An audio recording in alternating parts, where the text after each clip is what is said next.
A new documentary on hydraulic fracturing looks at the trail of devastation left behind by multinational gas companies. South Africa has been exploring fracking to meet its growing energy needs, but there has been a public outcry over its environmental impact.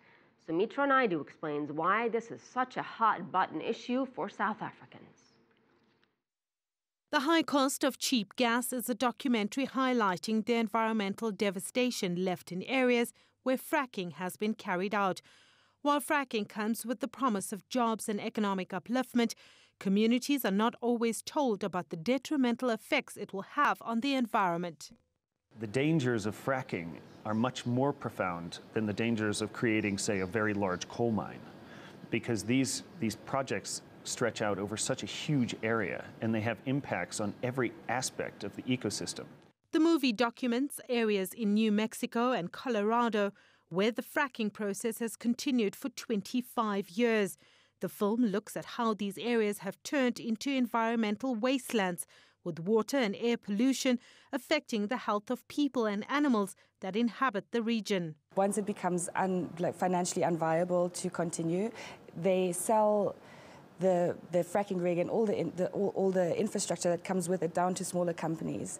And that's where it becomes difficult to manage oversight and accountability, because lots of these small companies don't have the skills and expertise to manage these operations safely. The economic benefits once promised also disappear when the areas are abandoned by gas companies. In the States, the projected economic benefits did not actually materialize to the extent that they were promised. Sure, there was some people that made a lot of money in the short term, but like you say, the non-skilled jobs are for a very short period of time, and once the drill pad is set up, you don't need a lot of people to manage it. So the communities in which the fracking happens, those that bear the brunt of the industry, aren't necessarily the ones that are also going to get the benefits.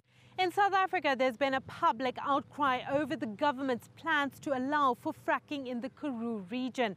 There are concerns that the process will pollute the groundwater table and disrupt the thriving agricultural industry in that region. And with the amount of water used in fracking, and with the way in which the water has been disposed in all the other projects that we've looked at in the United States and elsewhere, it's a real fear that large-scale fracking and gas development in the Karoo would cause a major crisis to the economy that has supported millions of people for so long.